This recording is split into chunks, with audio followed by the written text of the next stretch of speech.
The Wednesday week is sponsored by the Riverside Cafe, new outside bar, now open on match days. There's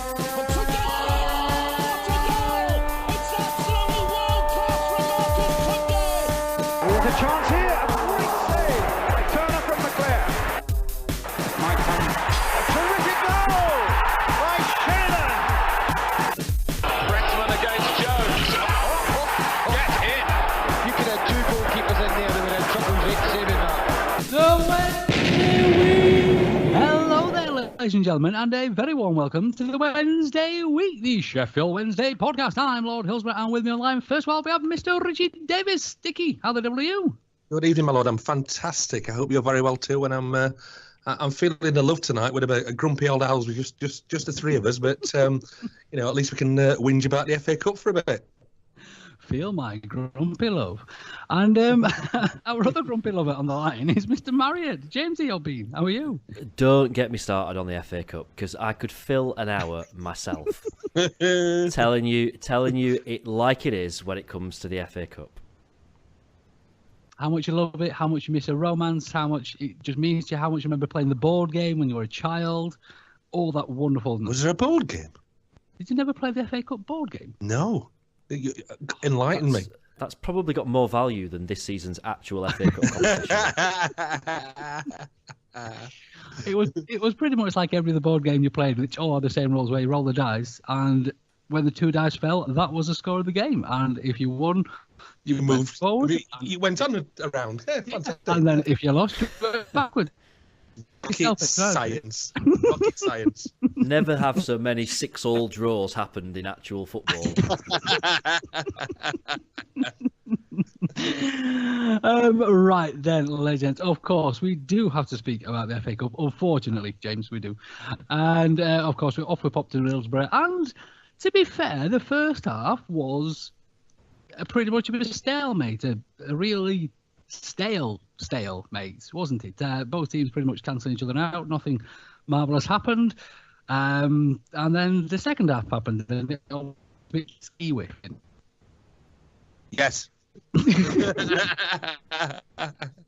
really not a great lot to say about this game. There's not a lot to say about it. One little thing that I would like to mention from the Middlesbrough game is that obviously Mr. Wildsmith had a bit of a keeper's blooper moment, didn't he? And he looked absolutely distraught, bless him, which I can understand. But I just really, really don't want that to undo all the incredibly hard work he's done this season, because he's been brilliant, I think. He's come into an established team as a young lad, and I think he's not shown as a young keeper, has he? Up until that moment.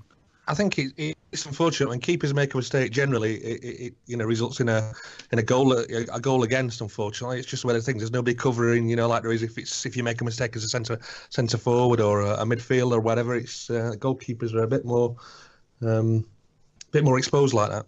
Yeah, no, you're quite right. I mean, one of the things that we've been sticking out just recently with these little videos of other games as well is a lot of the saves that keepers make and get forgotten. Unlike obviously the goals do. We put a save out from Mr. Pressman this week against Middlesbrough before the Middlesbrough game, and that save was chuffing incredible, but nobody really remembers it.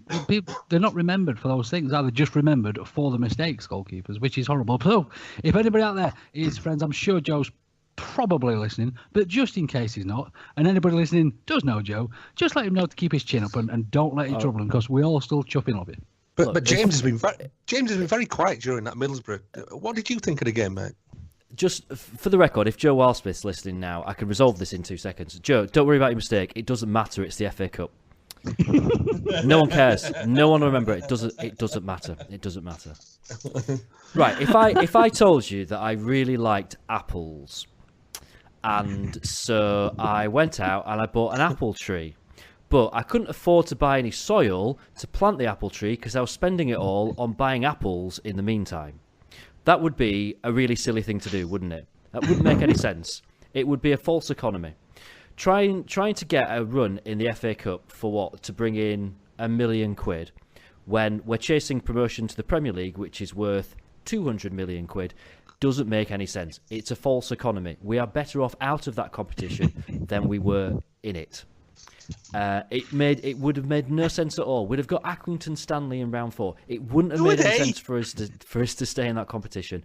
And you know what? I think the only negative, to be honest, that I take from Saturday, and this is just Sunday. my opinion. From Sunday. Just my opinion. I'm sure many people will disagree with me. I think the only mistake that we made was playing a near full strength team. I think we should have played some more of the academy players, a few more of the players that have not had a chance, and then there'd be no worries about whether or not the confidence knock would roll on into the league or anything like that, and we wouldn't have risked kind of getting any injuries or anything like that. So. I respect Carlos on most things. I think he got it wrong on Sunday. I wouldn't have played that team. Now, I don't want to give James ammunition for his FA Cup gun. But of course, the Brentford game has now been moved because essentially of the FA Cup as well. Bloody hellfire. So, of course, Brentford do have to reschedule because of this wonderful romantic cup, which again I still love. I don't care what James says. I love the FA Cup. I love it. Love it. You and me both. Absolutely. I bet Richard. I bet you buy your significant other flowers and you romance them and No, and I don't do any of that. No. You save all that romance money for football tickets for the FA Cup. Exactly. Whereas James, he wouldn't spend it on the FA Cup. He'd spend it on his significant other. It's bang. It's wrong. It's out of order. No worries. I don't have a significant other. Can I just make the point off the back of alcohol. this that I mean, me and alcohol have a very loving relationship. After this Saturday, the next time that we have a Saturday game is the 18th of February. We go more than a month without a game on a Saturday. Now, Sky are mostly to blame for that. However, I'm also going to waggle a little finger of blame at the FA Cup because that's responsible for one of those games now not happening. So we've got 1, 2, 3, 4 consecutive Saturdays without a Wednesday game. What the hell am I expected to do for 4 consecutive Saturdays? My life's not that interesting. What on earth am I meant to do with 4 Saturdays? Well, what did you do this Come Saturday? on, FA Cup lovers. Come on, give us some ideas. You can come out on date night with me and Paul if you like. Would that work for you? Well, will there be booze? Well, there'll be alcohol, yes. Yeah, I'm there. Did you say booze there? Yeah, I did. Yeah. I did. Trust me, yeah. With a Z. To make booze. Sure. Yeah, Z. Yeah.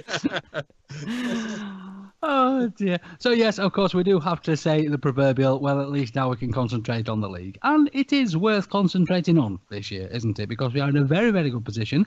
And we have had a little bit of some wonderful news this week as well, which hopefully will gee all the boys up too. Monsieur de Fessy and Monsieur de Hutch have signed brand spanking new contracts that are going to secure their services at Sheffield Wednesday right through until 2020, haven't they?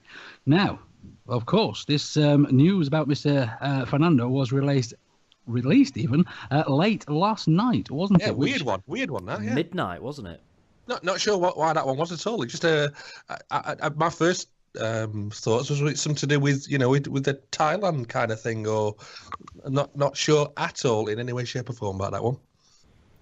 I wonder if it's something related to kind of the Thai angle. My mate Mark says that they're very superstitious. The Thais. That sounds almost quite. That's a real generalisation, isn't it? But it's a big deal apparently. In Thailand is superstition. So whether there's something related to that as well, something to do with releasing it at a certain time, that might be something to do with superstition. I don't know. It does seem a bit. I think odd. you both. It does seem a bit odd.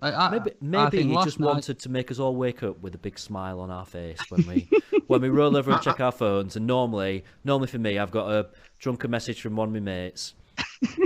I think it's supposed to say something like "Are you up?" and it just says something like "Are you Jim them?" or something because he can't type properly. To roll over and check my phone and have that staring back at me was a lovely start to the day. Thank you, Mr. Chancellor, for that. Thank you. I think it's the first time I've ever been woke up by Paul and told a football story. Her first words this morning were, Fessy signed a new contract. So that was the first kind of words I woke up to this morning. It's not usually what I wake up to, but that it was this morning. We don't want to know what you usually wake up to, you rotten old sod. Personally, I think there was just something in the air last night. I think the stars were bright. So Mr. Chancery said, Fernando! And that was that. All done. And of course, after all that had happened, actually, did you guys see the little video, that the interview that was on YouTube's from Mr. Fernando as well? Yes, I've not seen it yet. yes. I've seen the Hutch one. I've not seen the Fessy one yet. Yeah, Fessy mentioned about a few things, didn't he? Especially you mentioned about the Twitter trolls a little bit when his wife, didn't he, in there as well? So Good on him. So yeah. To be honest, there's not a lot. He's still got a very thick's not the right word, a strong accent. So he's still bloody difficult to tell what the hell he's saying. Yeah, it did take some deciphering, I must admit. But nevertheless, you can't argue with his smiley little face. I wasn't really listening, if I'm honest, because I just saw his smiley little face. But oddly, if you look at the video as well, his training kit had number 23 on there. He did, yes. Yeah. Which is a bit weird. Do you think he'd forgot his kit and had to add one from Lost and Found? Otherwise, Carlos would have made him do it in his pants or something like that. Number 23 is Sammy Hutchinson, isn't it? Or is Sammy number 24? I'm not sure now. I'm doubting myself now. Well, to be fair, if you saw Sammy's clothes laying around, would you put them on? I think you probably would, wouldn't you? Who wouldn't want to smell like Sammy? I think we'd all have a sniff. Of course. After the wonderful Fernando news, we did get a little tweet from Well saying breaking's coming soon, which is a bit of a disappointment in itself, if I'm honest. We need the Shatini back. That's exactly what I did from our account. I thought we've got to resurrect the. We're far too professional on the Sheffield Wednesday Twitter feed these days. Bring back whoever was doing it previously, and let's just. I'll tell you exactly who used to do that. It was. Might not be a good idea after I've just called them unprofessional, Richard. Okay, fair enough. I'll not mention James Hargreaves then.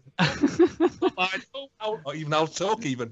But I do miss that, I must admit, because it used to be a little bit more interactive. But certainly we got that news that was another breaking thing happening, and of course it ended up being Sammy signing another deal as well, which again is just chuffing brilliant, isn't it? It really, really is, to get these players secured, get their future sorted out, and then we can concentrate on the football. It really, really is. And a lot of these players are on long-term contracts now, aren't they? So clearly, fingers crossed, we can see that Mr. C is planning for the future, is getting these players in, and this team could be together for a long, long time, couldn't he? Did we had a fairly similar thing, didn't we, last January, where we had 3 or 4 key players signed up to new contracts, and I remember we were quite surprised about it a year ago, because I think we were sort of used to the scenario where we'd generally be in the summer that a player's contract ran out before we'd renew it, because we didn't really, as a football club, know whether we were coming or going for about 10 years, did we? We didn't, where we were going in terms of ownership and stuff like that was really up in the air for big periods, and we've never really been, or certainly not for a long time, been a club that's thinking genuinely about keeping a squad together for 3, 4, 5 years, and it's still quite novel to us, isn't it? It hadn't really crossed my mind, other than the fact that I know that obviously there's been a lot of talk about Fessy, and that there was a good chance that was going to happen sometime around the start of the year. But in terms of other players, it just didn't cross my mind. I didn't even think about, well, will there be other players signing new contracts? Because you don't. It's a really nice surprise, and I think we've gone through a period of 2 or 3 weeks where there's been a lot of negativity about the place again, and a few people having a bit of a whine about it. There's been a few, I'll use the phrase keyboard warriors, a few people who've been, really, really over the top on Twitter, and I think that have been just unrealistic, really, in terms of what they've been saying. Anyone that doubts whether or not our club is going in a good direction, the right direction, it's proven by our approach to the players that we've got now. And I'm pretty certain that Sam Hutchinson only signed a new contract last January. I think he was one of the players that signed a new contract a year ago. The fact that a year later we've gone back and we thought, right, we need to secure him for even longer again is brilliant, and just really shows where we're at right now in terms of how professionally things are being done at our football club. Is the players committing for that length of time as well? I mean, obviously as a footballer, it's great to have your next 4 years sorted because you never quite know where you are, if you like. But to sort of believe in the club and believe in the, well, whatever it is that Mr. Chansiri and Mr. Carvajal is selling to the players to get them to sign those contracts as well. It's brilliant. Absolutely love it. Really, really do. And I think Mr. Chansiri's got to take a lot of credit for the way the Forestieri thing, dating back to Norwich and everything that it's well documented, how he's handled it, and eventually, it's time to settle down now and completely put the kind of rumours and everything to bed and let's just get on with it and achieve the one main thing that we all want, and that's getting in that division above. And get our stripy shirts back. Absolutely. Oh, boy. Not a chance. Ain't happening. Not happening. Now, of course, along with securing our current players, we have had new players in as well. Or our new player, should I say. Mr. Fox, after all the speculation and Fudge saying because it had gone quiet, it was utter nonsense. He has now signed and is now a Sheffield Wednesday player for the foreseeable, isn't he? Which, again, it's a nice little strengthen for that left-back role, which, again, we've got Mr. Badil back there, who could be a little bit more consistent, shall we say. Yes. Of course, Mr. Emmanuelson, who we've not seen a great deal of since he's signed. And now we've got Mr. Fox back there too. And again, very much like the sort of Tom Lee situation when he came from Leeds, the Charlton fans don't seem to rate him very highly, do they? Yeah, they would tell you that he's rubbish, and he's certainly not been part of a particularly successful squad at Charlton, has he? And I think we mentioned this before. We've not got a brilliant track record when it comes to signing fullbacks from Charlton, have we? Royce Wiggins, yeah. He didn't really do anything. But look, I think our record when it comes to recruitment is pretty good, and there'll probably be people that are screaming as they listen to this now, saying, "Oh well, Abdi's been rubbish," and naming other players that haven't done anything. But the jury's very much out, I think, on some of the players that we've brought in.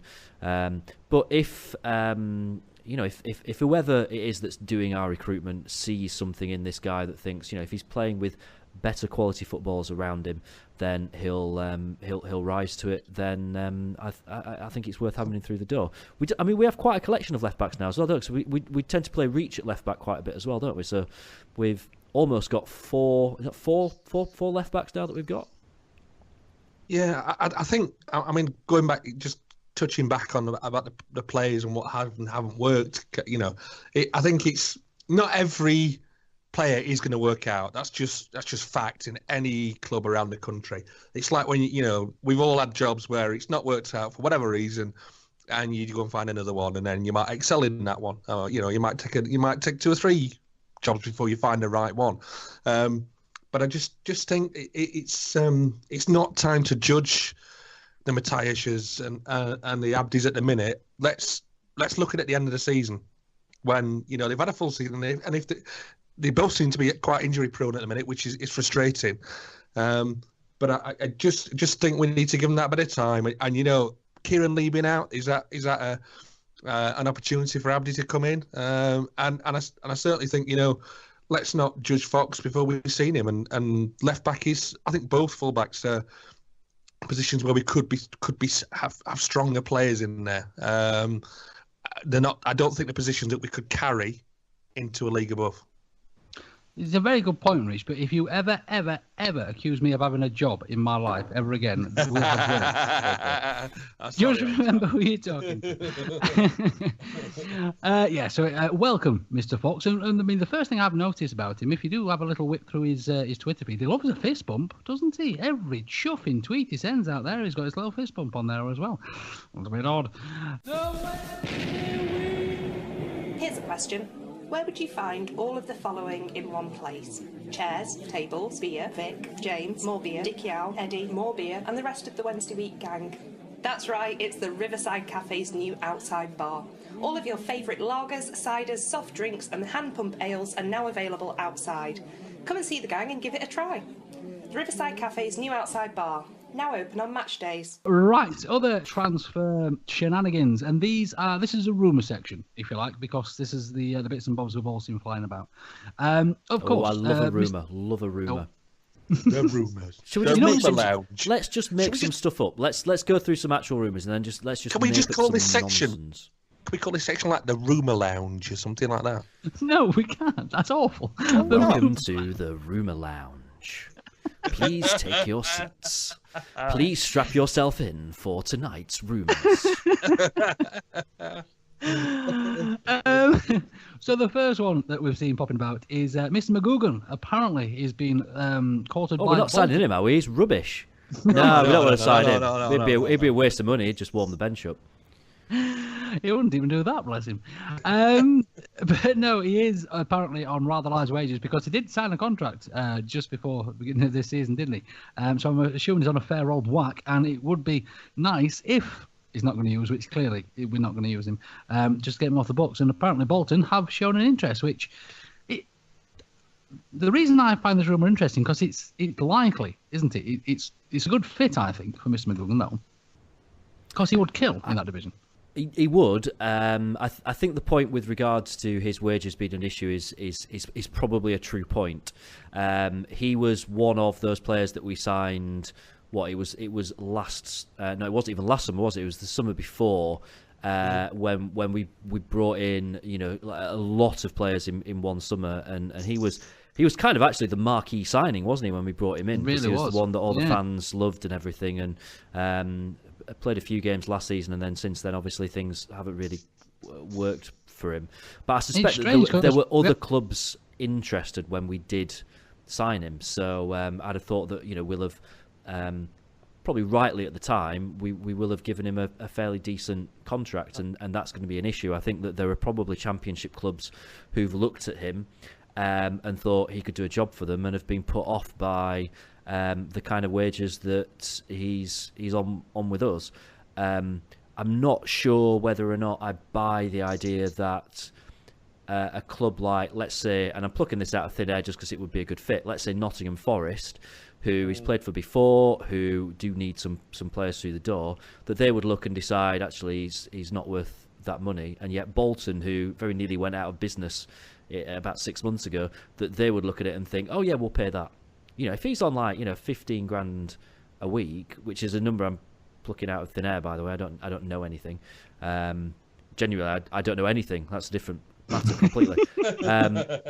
Would Bolton play that kind of money in League One? I don't know. It sounds like a good fit, doesn't it? But it is a lot That's of. The it just issue, seems like a lot of money. If he's on a good wage now, would you really want to, if you're going, I don't know, let's say you're in 20 grand a week at Hillsborough, and Bolton offering 5, what are you going to do? You're going to sit out and earn 20 grand a week, Depends out what your desire is to play football. It's not just that. I mean, as a footballer, you'd think that you'd want to be in the shop window playing football, because when his contract has come to an end with Wednesdays and he's off earning whatever he's earning elsewhere, you're not going to be a sharp. You're not going to be people's eye. If he was playing, don't get me wrong, I love Magoo when he was playing. I thought it was absolutely fantastic. We don't know why he's not playing, because he was brilliant. We popped the pressing goal out where he hit that sort of from the halfway line and it went in, and he scored some really, really important goals actually. But if people aren't watching you do that, then when this contract does come to an end, then if you've done nothing for 3 years, then surely your value wouldn't be up there anyway on there. So thinking long term, I personally think it'd probably be good for the footballer to chuff off and do something elsewhere. So I don't know. That's probably why I'm not a football agent, and I'm sat here talking to you chaps. But yes, it would be nice to sort of free up some wages to bring other people in. Another sort of interesting rumour that's been banged about as well is that Mr. Stubbs, of course, one of our young prodigies from the youths, has apparently been courted by a few League One clubs as well, hasn't he? He's swimming up wonders down there. Yeah, I've seen tweets from a few people that tend to go to the academy games, and obviously they won at Barnsley. As we talk now on Tuesday evening, it was earlier today, and he scored one of the goals. Apparently, he's been in really, really good form for the academy team, and he's been putting in some really good performances to the point whereby you would think in slightly different circumstances he might be just starting to maybe not bang on the door of the first team, but certainly be kind of wrapping a finger or two around it, and maybe close to making a couple of appearances on the bench. With us bringing McManaman in, that probably puts him a little bit further away in the pecking order, doesn't it? So it would make sense for him to go out on loan. It's unlikely that we're going to need to call on his services for the rest of this season, and I think it would do him, good to get some first team experience playing some football in League One or League Two, and I think it's necessary as well, because I remember Stobbs coming on making a substitute appearance in. I don't think it was even the last game of the season, but when Stuart Gray was here, he came on a game we played against Bolton quite late in the season, where I think we lost something like 3-0, and he came on and played half an hour in that game, and you kind of thought then, he's going to become part of the first team, and then for the last 2.5 years, he's just not been anywhere. So I think it's time that we get him out playing some football, because he needs to start making some kind of dent on the first team squad in the next 12 months. Otherwise, you wonder what the point is having him around. From what I understand, the coaching staff are they really want. George Hurst is a good example. They want to look after these kind of kids here rather than sending them out, because they've got complete control then over it. But it's that match experience they need. And did he get that playing for the under 18s, under 21s, or whatever? I'm not so sure, but I can kind of see where they're coming from as well. That they want to get these players, teach them their trade, for want of a better term, actually in Sheffield in S6. But there's got to be. I mean, if you look at and I pay less attention to this than I do to the FA Cup, but that EFL trophy, whatever it's called, the Checker Trade Trophy, you see most of the time that it's the League One, the League Two teams are beating the academy teams of Championship and even Premier League clubs. And that shows that they're a stage on from where those academy teams are at. So it's a different sort of experience that players are going to get going out on loan, and I think it's commendable that we want to oversee their development. But there's a reason that Chelsea have got whatever it is 72 players out on loan or whatever. There's a reason that Manchester United have got players in probably all three EFL divisions. Same with Man City, Arsenal. They've all got players out on loan at places, and that's because it's a system that does work. And there's reasons to dislike it, of course there is, but at the moment it is the best way of developing players. And I think I think we as fans just need to see a little bit more in terms of our younger players developing, because we've had maybe one or two that have come through that system, but I think we need to feel now like we've got another one or two that are pretty close. And I think back to the Cambridge game right at the start of the season, where we saw 2 or 3 players that got an outing in that game who I've not heard anything of since. I'm disappointed that they didn't get a run out on Sunday against Middlesbrough. I thought that would have been a really good opportunity for some of those players to get some experience. I think sending them out on loan is the next best thing now. We're not in any cup competitions. We're not going to need them for the first team. Let's get them out and get some football. Absolutely.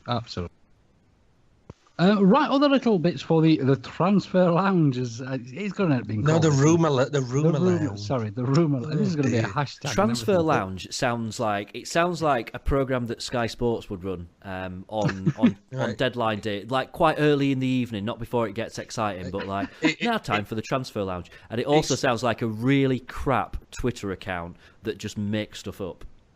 It also sounds like a programme that was on Channel 4 last Wednesday night, about a certain establishment in Sheffield, if you all saw that. Sounds a bit like that, transfer lounge. That's the transfer lounge. Okay. Transfer what you like. Other little bits and bobs then. We've seen different sort of balls we're talking there, aren't we? Oh dear. Mr. Winnall. From Barnsley, apparently there's been some rather strong rumours popped about, actually, from some reputable sources that we've been interested in Mr. Winnall as a striker coming to Wednesday. There's been some interesting prices knocking about for this chap as well. The one I've seen is 500k, which, if true, would be ridiculous, because that would be a bargain, wouldn't it? I'd pay that myself and just keep him as a pet. At that money, because that's ridiculous. I don't buy that at all. I don't think that's true. I don't think that's true. I think he's a £2-3 million player. Now, This is. I reckon there could be something in this, and I'm generally quite cautious when it comes to the Rumour lounge, but he's out of contract in the summer, and through my connections at work, a few people have said to me that he's made it pretty clear that he's not really got any interest in signing a new contract with Barnsley. So he's going to go in the summer for nothing. So you would think common sense is that they'll look to try and get something for him while they can, and they're going to want to do it earlier in the window rather than later in the window, because they're going to want to use that money to go out and buy a replacement. So that means that they can't necessarily hold clubs to random. They're going to look to take a bid sooner rather than later if they are going to sell. So it does seem like something that would have legs. He's been at Barnsley for a couple of years now. If he's settled in this area, it's a logical move for him. I think the other club that I've heard that have been quite strongly linked with him are Brentford, and obviously that's a much bigger move then because he's off down to London. I don't think they'll be offering anything like what we're likely to be offering in terms of wages, because they have a much stricter wage structure down there than. We'll just pay anyone anything, won't we? So we don't mind. It sounds to me. It sounds like I can see it. I can see this one. But then I'd say the same about the rumour that's been knocking around about Danny Ward as well, which I don't know if is one whether or not you can bring that up. That's another one where you kind of think I can see that it does make sense. I think it's another player. I don't know if it's out of contract this summer actually, but if not, he's not got a massive amount of time left on his contract at Rotherham. Probably unlikely to want to stay there. He'll want a move where he's going to get a bit more money. So again, that's another one where I could just kind of think, yeah, I can see that happening. But I think that Winnall is a better player. I think you look at the stat. I'm just looking at the stats now on Wiki, and Sam Winnall's got 40 goals in 95, so he's near as damn it one in two. Danny Ward's got 16 in 72, so that probably answers your question there. That which the better one of the two would be, and Winnall. I think it does sound it's worth it if the £500,000 that's in that paper that reputes to tell lots of truths, then which one I'm talking about, then that'd be a bargain. Yeah, it would. It'd be an absolute steal and a cracking bit of business as well. Right, Trash, do you guys have anything else before we open the door and pop out of the Rumour Lounge? Close the door on the Rumour Lounge. Yeah, anything about Jordan Rhodes? Anything about on Twitter about him? You had to spoil it, didn't you? We're having a lovely time in the Rumour Lounge, and you come along with your drum and bass music and just spoil everything. You should be ashamed of yourself. I'm phone, buddy. Close the window. I mean, genuine question, right? If we were to bring in a striker on a permanent deal, let's say that we bring in Winnall, would we still be looking to bring in Rhodes as well on loan? Do you think? The rumour is that there's 3 strikers going out though. Okay, so who? Bus, Joao. Yeah, well, he doesn't really count, does he? And Nuyu was the name I saw mentioned. Yeah. Joao, I imagine if he goes out, he'll go out on loan, and I think that would make sense. Nuyu, I've said a few times, I'm not really sure that he offers us that much anymore, and it's probably his time for him to go somewhere else where he can offer them something. Sergio Bush he's gone, isn't he? Really, he's not going to get anywhere near the first team ever again. So I think we rule him out of the equation anyway. So yeah, I mean maybe if Nuyu and Joao are going to be going, then maybe we do need 2 strikers in.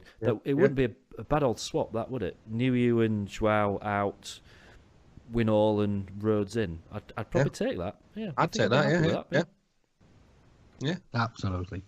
Of course, we hopefully have the return of one of our strikers rather soon as well. Mr. Hooper did play in the under-23 games against Barnsley as well and stuck to him, which is not terribly surprising, but it's nice to see him running around on a football pitch again, isn't it? Yeah, I think we've missed him. We certainly missed that kind of player in the team, and I think whether probably get a place on the bench against who we're playing on Saturday now. I can't remember. Huddersfield. Thank you. And I think probably a place on the bench. So it's good to see him back and hopefully getting the first team to score some goals there. Lots and lots and lots and lots of lovely goals. That'd be marvellous. A few things have come from that game. Of course, the first thing was Mr. Stobbs and how well he played, which has sparked the rumours. Second thing is Mr. Hooper and his 2 goals. And the third thing, I don't know if you guys saw this on Twitter. If you don't follow this, by the way, the Wednesday Youth is a Twitter feed, which does a fantastic job of covering the Wednesday matches and things. And he popped a little tweet out earlier saying, Semedo makes a blinding double tackle on Patrick and Preston. Preston is Wednesday's left winger. So Mr. Semedo actually tackled one of his own players, proving the fact that you'll never get past Semedo, even if you're on the same chuffing team. Fair play, Mr. Semedo. Fair play. While we're on the subject of Semedo, did either of you read the story today? And I think it was in the Star about the players' Amsterdam trip. I think they were giving. Have they all got chlamydia? Is that what you're going to tell us? Funnily enough, no, it's not. Oh, all right. Now, Yeah, that before they went. Apparently, they were giving Mr. Semedo quite a lot of grief about him and his mate in Madrid, and apparently FaceTimed Ronaldo while he's with the other guys and just really shut them all up. So, Like you do. Yeah, That's We all do absolutely that. yeah. I think it was in the Star today. It was, yeah. It was fantastic. That. Yeah. Oh, you're not really friends with Ronaldo? Here then, FaceTime him. There we go. 2 fingers up to you guys. It was also said that he's looking forward to a trip to Hillsborough one day as well. Yeah, he did.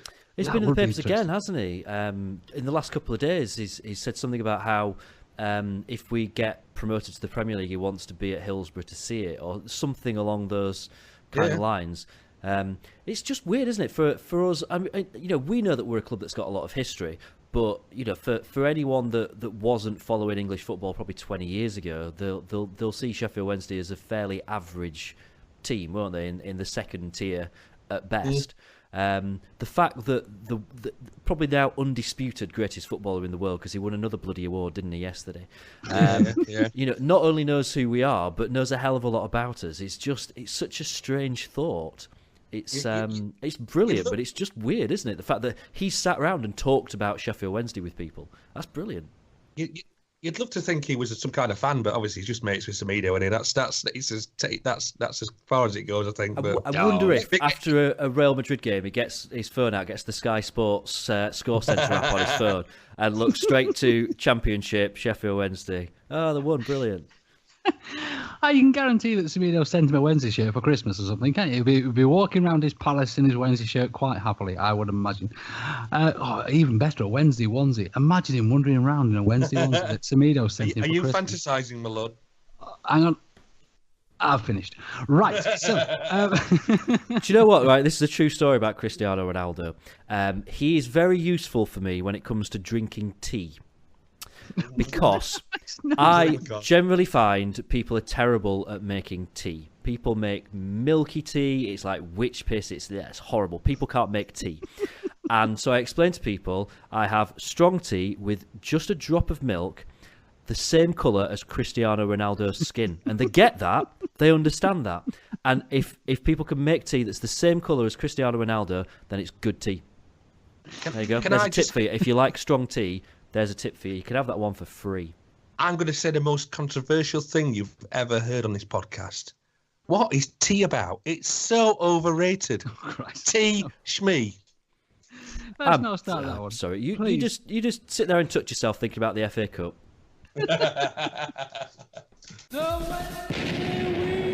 Whether you're celebrating a birthday, a wedding or anniversary,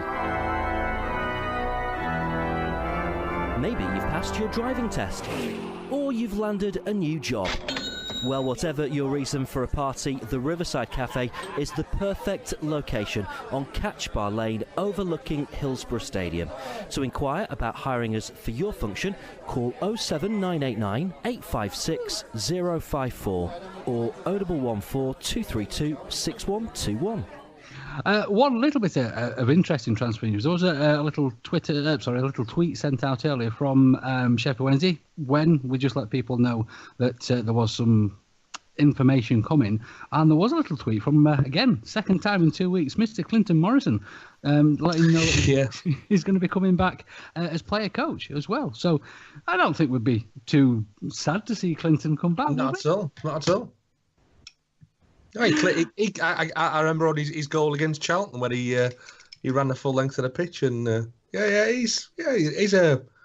I think he's one of the kind of players we like. But I wouldn't go as far as use the L word, but he was a player that we liked.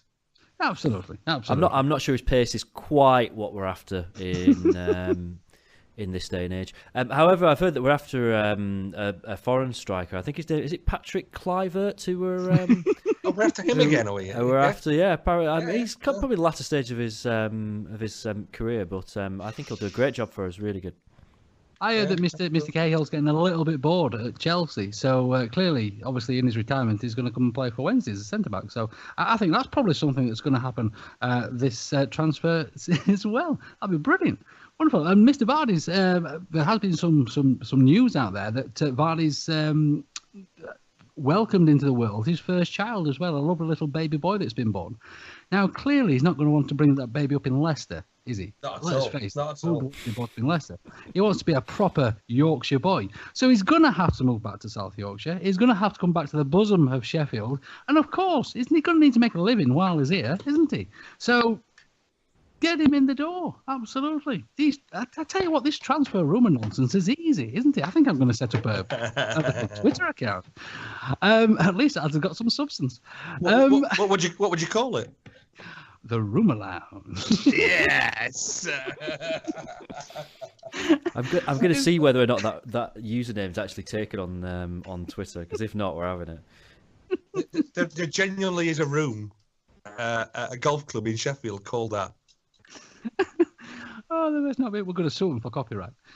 The Rumour Lounge already exists on Twitter. Guess how many followers? 12. No. 17. No. Oh. I'll give you a clue. It's less than 1. Guess how many they're following. Again, I'll give you a clue. It's less than 1. Oh, see, that's just disappointing. What's the avatar? Guess how many tweets? No clues. Correct. Is it an egg for a head? It's not even that. It's completely blank. Oh. However, have a look. This might be my phone playing up, because I've also just searched for SWFC Rumour Lounge, which it also reckons is an account with a blank profile picture with 0 followers, 0 following, and 0 tweets. So I think my phone is lying to me. I don't think those accounts exist. So Rumour Lounge, make it happen. Absolutely. So it really annoys me, though, because when you have these marvellous little Twitter handles that are a bit lovely for things that you're doing, there is actually, because obviously my Twitter handle is L0RD_H. If you type in @Lord H on Twitter, would you like to hazard a guess at how many followers he has? Is it less than 1? It's slightly more than 1. It's less 12? than 6. Less than 6. Wow. And guess how many is following? It's a very similar number. This has always interested me, and I've never got round to asking, because I kind of guessed that Lord H would have gone, but Lord H just with a 0 instead of an O, had that also gone as well, which meant you had to put the underscore in? Yep. Really? Someone's got L0RDH? Yep. My original one was actually Lord Hillsborough, but it was rather long, and it took up lots of characters when people were trying to tweet at me.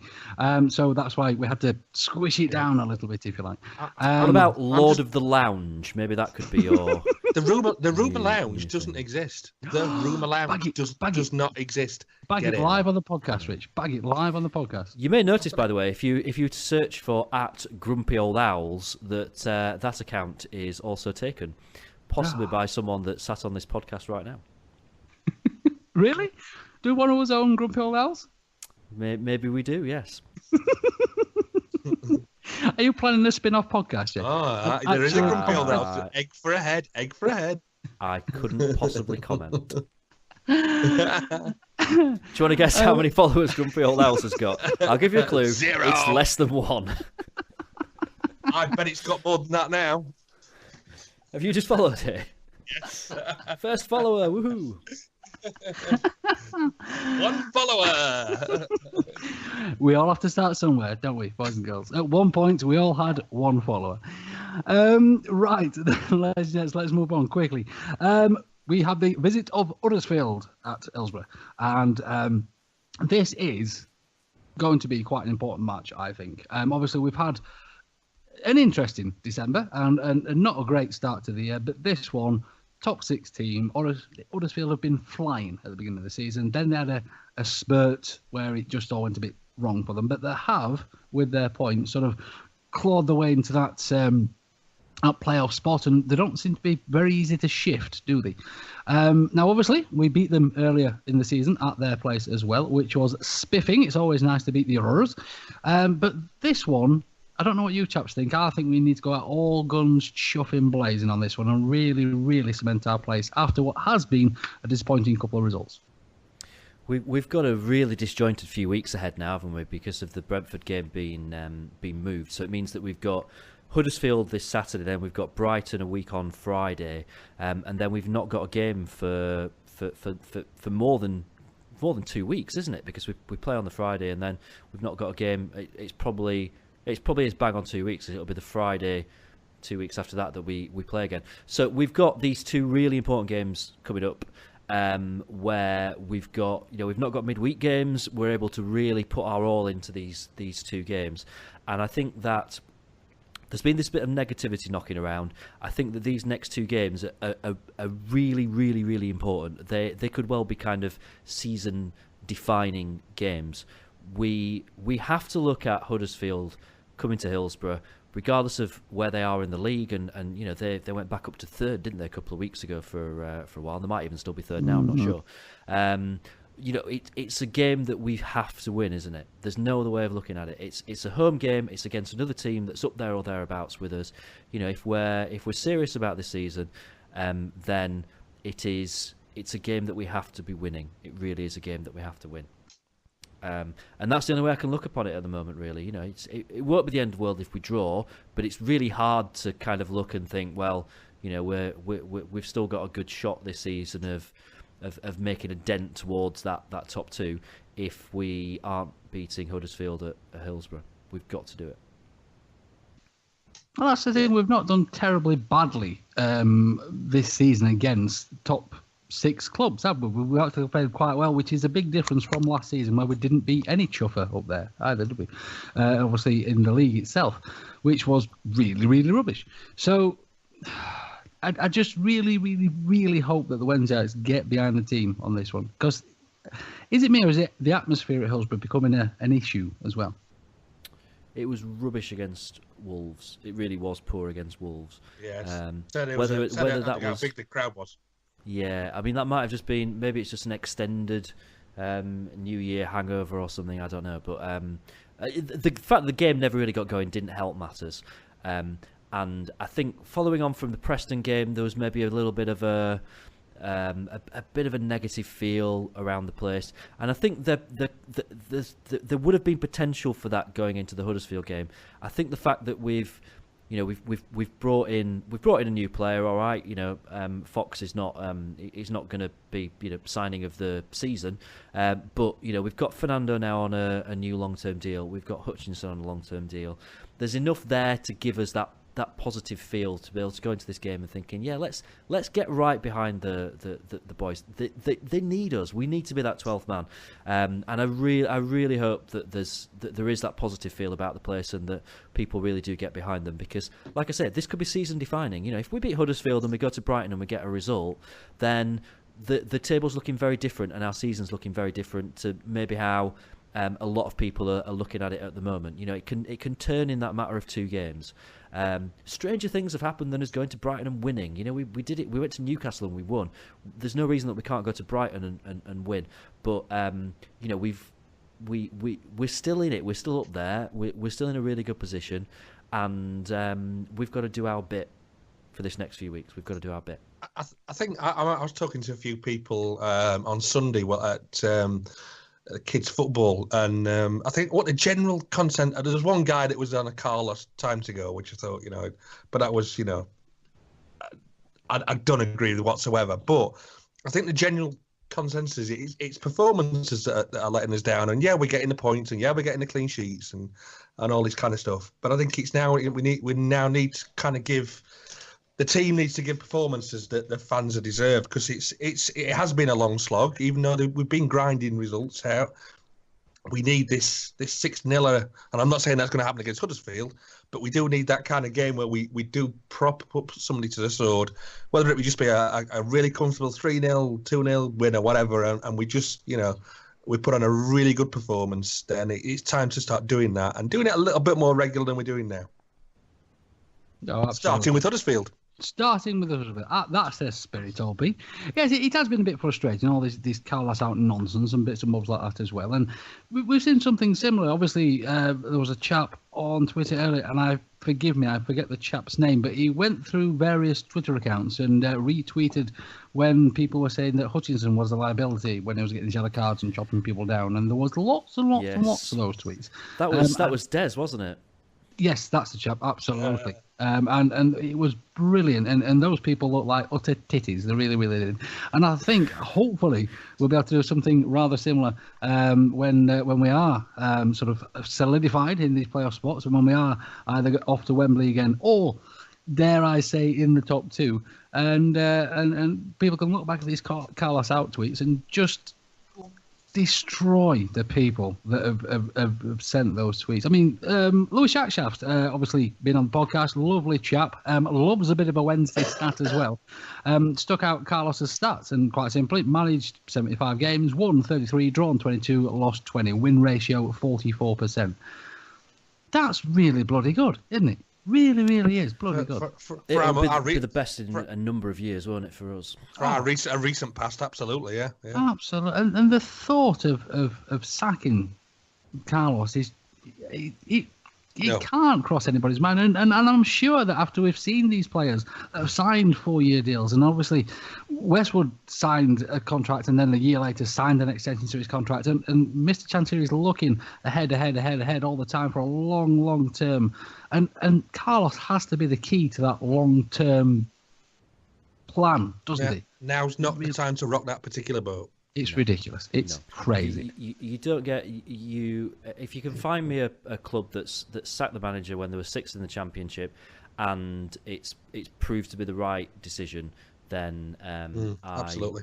And I'm racking my brain now because I'm thinking maybe there is one, but Birmingham were close, weren't they? When they got rid of Rowett, they were out with the 8th when they got rid of Rowett. I just think that time after time you see clubs do it because it's the quick fix. I think that people that are saying that we need to sack Carlos, that they're coming up with an answer to a question that no one's asking. There isn't anything. A couple of performances have not been brilliant, but we got results out of those games, and that's what you want. Every club, no one storms the Championship and plays brilliantly week in, week out. All you ask is that the games where it doesn't work for you, where you're not playing well, if you still manage to get something out of those games, then that's a real positive, and you've got to take that positive and think, right, well, we know that the players that we've got are good enough. There can't be anyone that's genuinely questioning that. If there's any club, I've said this on the podcast, I don't know how many times, but if there's any club that knows the fact that just changing your manager does not solve your problems, it's Sheffield Wednesday. So just stop it now. Just stop it with all this Carlos out rubbish, because it is not the answer to any problem. And what we need to do is have faith, stick with them, give them our support, and we will reap the rewards for it, I'm sure. Absolutely. Right then, ladies and gents, that's going to bring us to an end of this week's show. Just before we pop off, do you guys have any little bits for this evening? Well, not really. All I was going to mention is I had my first non-league Saturday of the season. Weekend gone. Firstly, I feel I feel quite bad about the fact that it's taken until January for me to have my first non-league Saturday, because I normally try and do 3 or 4 in a season, but it's taken a while. But went to Hallam on Saturday, had a really good day out. They won, was it 4-0 in the end? That's correct. Also witnessed probably one of the worst misses that I've ever seen. There is a video knocking around on Twitter of that, which was quite astonishing, and serious effort involved in missing that chance. It was so easy, but yeah, really good day. It was good to see John Newsom was there. Yes, he was. Everyone will remember. Great to see an ex-pro turning out to support the non-league guys, and a really good day out. So just want to mention that. And I would say, we've got, I might have mentioned earlier that we've got a period of quite a few weekends coming up where we've not got games on Saturday. Anyone that does need a bit of a football fix, seriously, if you've not done it before, and it doesn't matter who it is, whether it's Hallam, whether it's Sheffield FC, whether you fancy jumping on a train and going through to see Worksop, if you've got a spare Saturday, go and support one of the non-league teams in this area, because they are teams where literally every penny does make a difference, and you will see some proper good honest football, and you'll have a laugh, and you can stand at the side of the pitch with a beer in your hand and watch football the way that it was meant to be watched when it was first created. So seriously, do give it some thought, do think about doing it, and you might just see me there and you can laugh at me. That's always it. I'll be wearing a stupid bobble hat. You could do that. Someone actually did that on Saturday. Someone sent me a tweet of a picture of the back of my head saying, "Nice hat, Marriott." I'm slightly biased, as you know, but literally split. Oh, you said it's Sheffield FC, Hallam FC, Stocksbridge, Worksop, Handsworth, all around the Worksop, all around the local area, where literally for a tenner you can go and watch a game of football, have a pint, and have a pie. And when Wednesday are at home, go and give them your support, because like you said, from experience now, every little penny does count for those clubs. And the thing is, we're lucky in the area as well, aren't we? Because we've got such a rich vein of non-league football in this area, and the history's on your doorstep, and the football. It's just proper football, isn't it? It's like watching Mr. Hutchinson just destroy people. Where else in the world could you go and watch the world's first football club play and watch it watch another team at the world's oldest football ground? Absolutely nowhere. Certainly. Right, my one little bit for this week, and I've whipped out my book, boys and girls, because this is my last chance to show Jay the magic of the FA Cup. I'm going to give it one last attempt. All right, go on then. Let's see what you've got. Right. On this day, Saturday the 10th of January, 1925, a brace from Harold Hill. He scored 2 in the FA Cup. Harold Hill. This is 1925, bear in mind.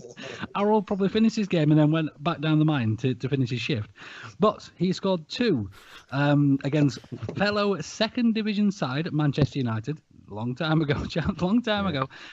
Now, before the tie started, the Manchester United mascot, who was a one-legged man, hopped across the pitch in a blue and white. You're making this up, aren't you? You're just making it. We're back in the realm of fantasy in the bloody transfer lounge now, aren't we? The Rumour lounge. I swear to God.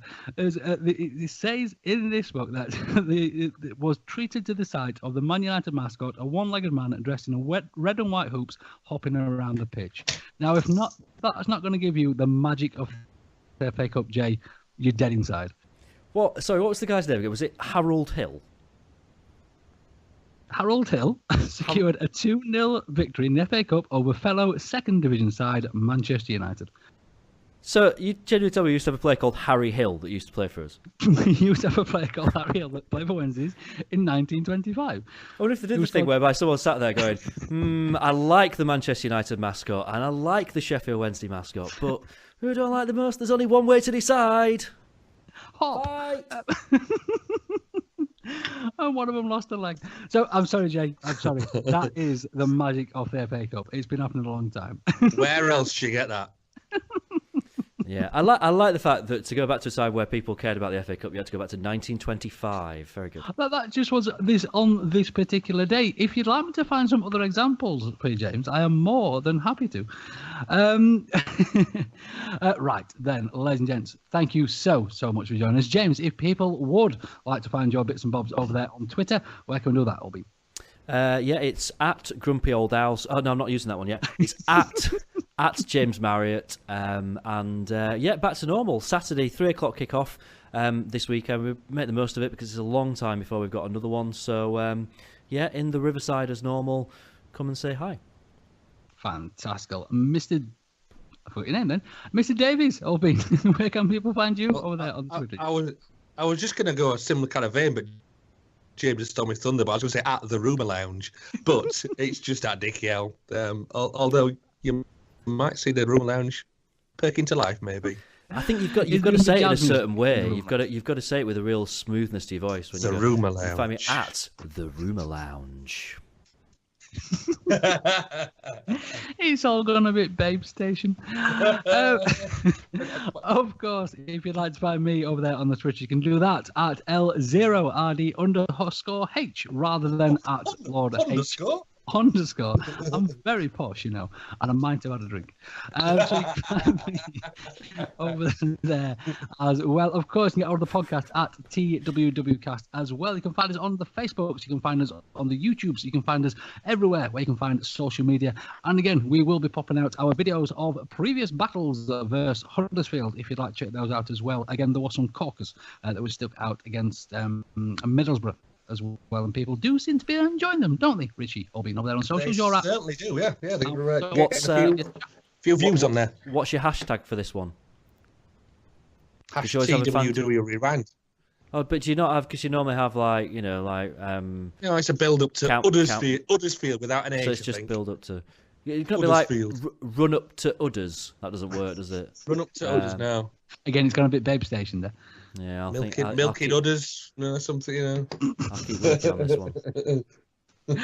But if you do want to see our usual hashtag for that particular feature, you can do that at not at all. You can do that at hashtag TWW Rewind, and you'll see all the nonsense there. And if you do have any thoughts or feelings or beautiful memories on the Huddersfield games of the past, please do get in contact and send your bits and bobs as well. It has been a pleasure as always, ladies and gentlemen. Thank you so much for joining us. Be good, be safe, and we shall see you real soon. See you. Ta-ra.